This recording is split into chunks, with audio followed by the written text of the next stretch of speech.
Media outlets को बोल दें कि जरा ये बात उछालना कि इजराइल ने करी है, लेकिन औपचारिक तौर पे इसको अंडर प्ले करेगा ईरान, और इसलिए अंडर प्ले करेगा क्योंकि ईरान का बहुत भारी नुकसान हो गया है।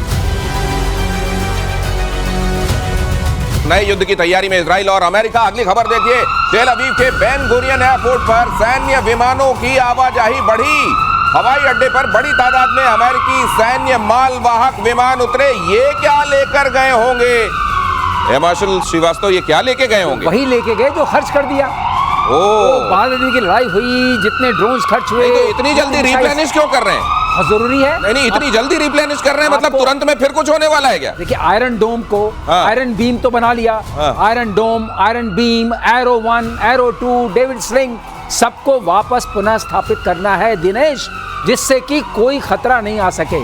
ये जरूरी है।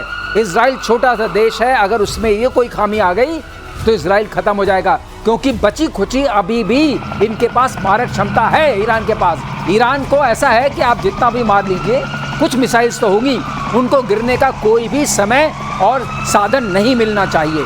इसलिए ये सारे विमान उतर रहे हैं और पूरी जो रिप्लेनिशमेंट हो रहा है, जितना भी इनके पास एम्युनिशंस का भंडार था। अब ये जरा देख लीजिए, ये सीज फायर जो है उसकी हकीकत देखिए।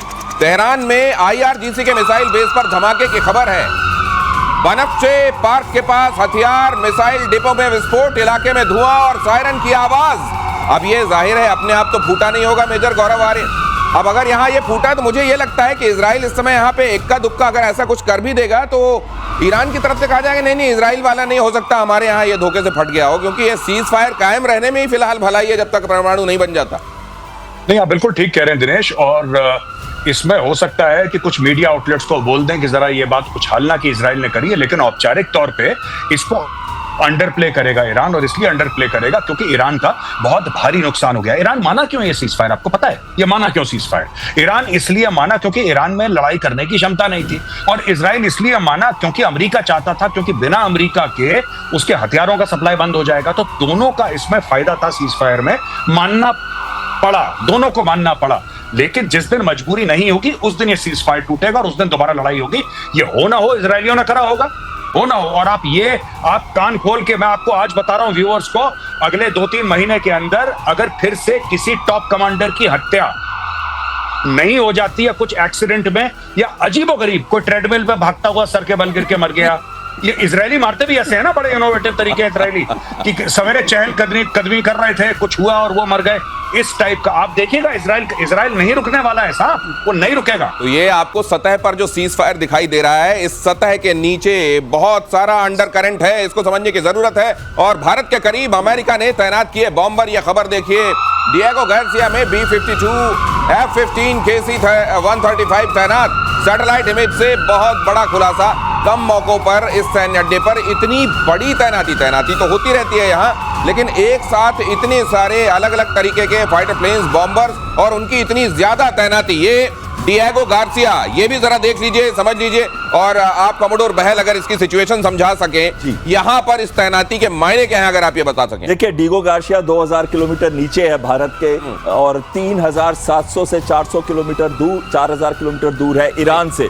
और B-52 एक स्ट्रेटेजिक बॉम्बर है जो कन्वेंशनल और न्यूक्लियर वेपन्स दोनों कैरी कर सकता है। और KC-135 जो उसके साथ है वो एयर टू एयर रिफ्यूलर है, यानी कि जब वो टेक ऑफ करेगा तो उसको हवा में अगर रिफ्यूलिंग की जरूरत पड़े, अगर उसको हवा में रिफ्यूलिंग की जरूरत पड़े तो उसको रास्ते में या तो जाते टाइम या आते टाइम उसकी रिफ्यूलिंग करेगा। लेकिन मैं आपको बता रहा हूँ, B-52 से बॉम्बिंग नहीं होगी।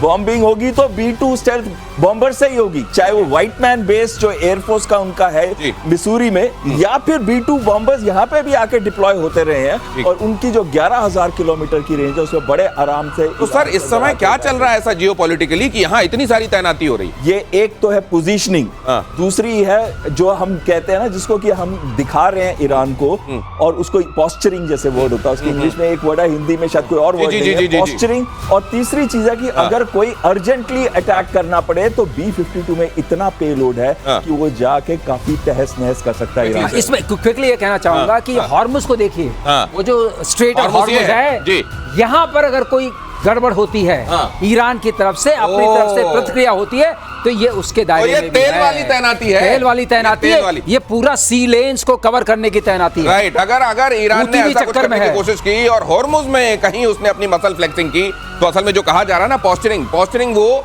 कि जो पहलवान होता है ना वो दांव लगाकर चित तो करता ही है, लेकिन पहले जो मूंछों में ताव देकर ताल ठोकता है ना, वो बड़ा जरूरी होता है, और यहां पर वो हो रहा है। अगली खबर देखिए, यूक्रेन को आर्म सप्लाई पर ट्रंप ने लगाई रोक, एयर डिफेंस सिस्टम, तोप के गोले, हवा में मार करने वाली मिसाइल सप्लाई पर रोक। अमेरिका ने यूक्रेन को भेजे जाने वाले PAC-3 पैट्रियट सिस्टम की खेप रोकी। 155 mm artillery round, GMLRS stinger, AIM-7 Hellfire मिसाइलों की खेप पर रोक। अमेरिका ने हथियारों के स्टॉक की कमी का दिया हवाला। मेजर गौरव आर्य, आप ये कह रहे थे कि अब धीरे धीरे ये ब्रेक लगाया जाएगा, और ये लगाया जाना शुरू कर दिया गया। देखिए साहब, मैं तो बहुत ज्यादा कंफ्यूज हो गया हूं, और कंफ्यूज इसलिए हुआ हूं कि कल परसों इन लोगों ने एक बिल इंट्रोड्यूस करा था अपनी कांग्रेस में कि जो तेल खरीदेगा रूस से, जो भी तेल खरीदेगा, खासतौर से भारत और चाइना, उनके ऊपर 500% टैरिफ होगा। ठीक है, उसके 3 दिन पहले इसने बोला था कि ज़ेलेंस्की तो बहुत अच्छा आदमी है। पहले हमारा जो भी कुछ हुई थी, खटपट हुआ, ऐसी हो गई थी, गलतफहमी हो गई थी, लेकिन ज़ेलेंस्की बहुत, इन्होंने तारीफ करी ज़ेलेंस्की की। आज ये ज़ेलेंस्की के बिल्कुल कहते हैं वेपन्स रोक दिए इन्होंने, पेट्रियट मिसाइल वगैरह, तो ज़ेलेंस्की लड़ेगा कैसे? देखिए, रूस इनकी बात मान नहीं रहा है। ऐसे बात तो ये होती ना कि जब रूस कहता कि साहब हम ठीक है, हम लड़ाई रोक रहे हैं, आप ज़ेलेंस्की को बोलो कि वो भी ना लड़े, तो अमन शांति। रूस कह रहा है नहीं, कोई अमन शांति नहीं, हम तो ठोकते रहेंगे इसको। ज़ेलेंस्की के आपने हथियार ले लिए, ये चाह क्या रहा है? ये सीज फायर की बात कर रहा है, और दोनों में से कोई इसके सीज फायर की बात नहीं मान रहा। अब इसका आखिरी दांव ये रह गया है कि यूक्रेन के पास बिल्कुल भी कोई हथियार ना चाहिए, लेकिन उससे होगा क्या? अभी कल परसों आप ही ने कवर करा था ना दिनेश अपने प्रोग्राम में कि एक गांव घेर लिया जहां पे लिथियम था। इन्होंने पूरा घेर लिया गांव। वो तो रूसी फौजें तो आगे बढ़ रही हैं। तो ट्रंप क्या चाह रहा है? जैसे ट्रंप ने बहुत पहले बोला था, मैं क्या चाहता हूं या मैं क्या करने वाला हूं ये किसी को नहीं पता, मुझे भी नहीं पता। तो मुझे लगता है भैया, जब ट्रंप को नहीं पता तो हमें कैसे पता होगा? मुझे एक चीज और लगती है, हो सकता है कल जब इस वक्त हम लोग मिल रहे हों तो ये पता चले कि वो खेप भेज दी गई, कल रोकी गई थी, आज भेज दी गई।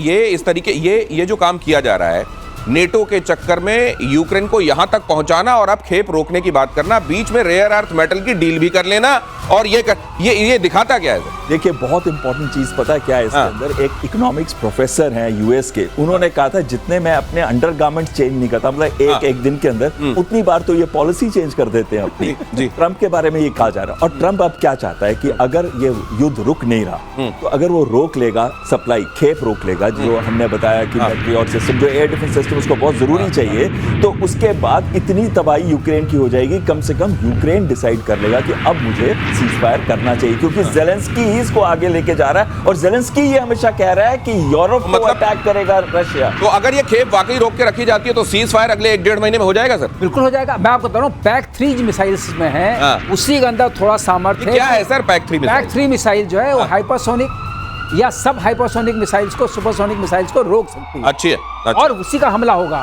ओके। अगर आपने PAC-3 खत्म कर दी इनकी बैटरीज में से, जो पैट्रियट में है, बाकी PAC जो दूसरा वर्जन है वो नहीं रोक सकता है। PAC-3 उसमें सक्षम है, लेकिन कॉस्टली भी वही है। अच्छा। करीब 4 मिलियन से ऊपर की मिसाइल है वो।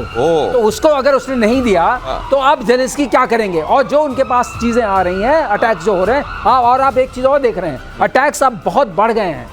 जितने भी, चाहे ड्रोन्स के हों चाहे मिसाइल्स के हों, अटैक्स बढ़ गए यूक्रेन के ऊपर। तो ये जो बहल साहब ने बोला कि ये जो चीज है, ultimately Zelensky himself will say I want cease fire, फिर इनको मिलेगा नोबेल प्राइज कि आपने पीस करवा दी। अब ये जिस तरीके का लेकिन इनका सीज फायर हो रहा है, मुझको लगता है इनको जो वो तमगा मिलेगा उसमें भी कई छेद होने चाहिए, अभी वो जस्टिफाई कर सकेगा।